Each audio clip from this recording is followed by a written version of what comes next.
In this video, we'll explore all the evil cyborg villains from the Robocop franchise.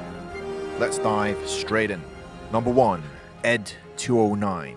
The enforcement droid, Series 209, or just Ed 209, were a fully automated series of peacekeeping machines created by Omni Consumer Products. That's where I get my hair gel. The units were programmed for urban pacification, but OCP also negotiated contracts with the military for use in war. During its first demonstration, Ed 209 malfunctioned disastrously, blasting junior executive Mr. Kinney to death over a sustained period of time. Yeah, to put it lightly.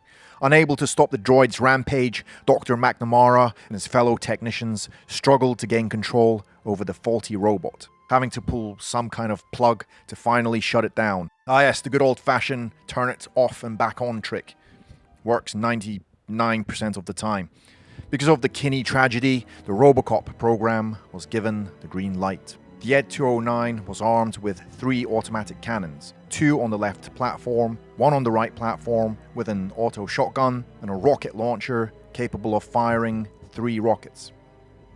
It also had additional combat programming, enabling it to perform melee attacks at close ranges. The speech center could synthesize human voices for peacekeeping matters, but that wasn't very often, or animal-like sounds when injured or angry. Ed 209 suffered from a manual override weakness that allowed an unarmed and sufficiently skilled hacker to access its command system and take control of the mech. Nico, the hacker kid in Robocop 3, because back in the 90s every kid was a hacker, I'm looking at you Jurassic Park, managed to achieve this by opening a compartment on the automaton's right leg, which revealed 3 serial ports.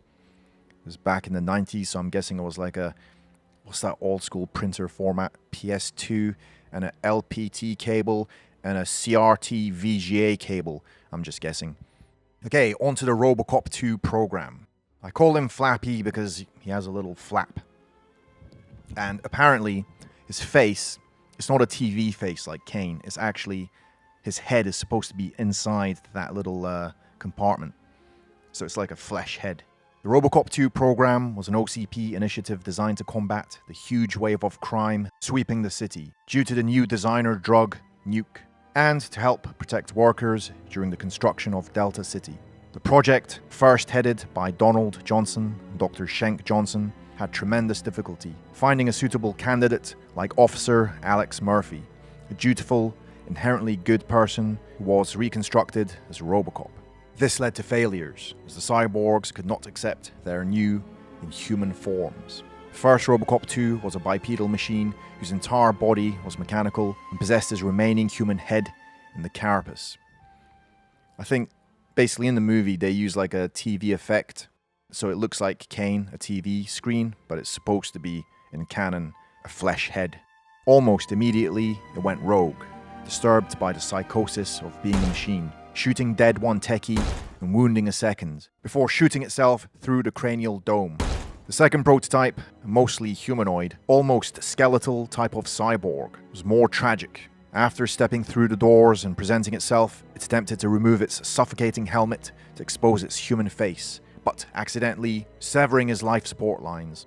The abomination's skull managed a blood-curdling wail of distress before it fell face first to the floor, dead. A second failure. All attempts to replicate the success of Alex Murphy as Robocop ended in miserable failure. Further analysis as to why various candidates failed suggests the human attachment to their prior human bodies and lives. While good officers, the mental state of these officers revolved around their human bodies, their families and lifestyles, all traits they would lose as cyborgs.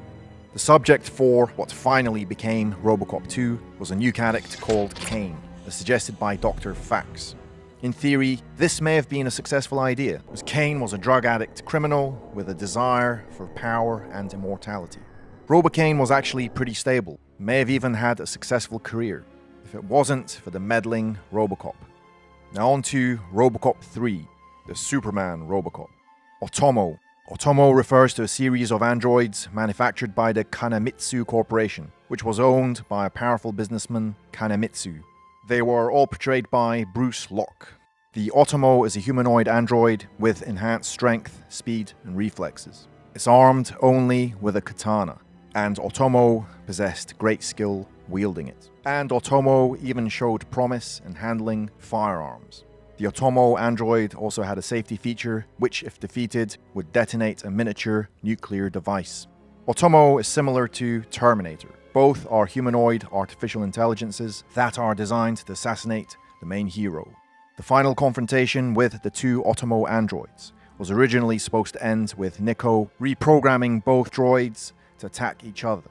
Extensive animatronics were created to film the effect, but unfortunately, due to the hectic shooting schedule, the scene could not be completed. Now on to Robocop 2014. In July 2012, a redesigned Ed 209 was revealed in the Omnicore viral website. The new Ed 209 is slimmer in design and more heavily armed than the original version.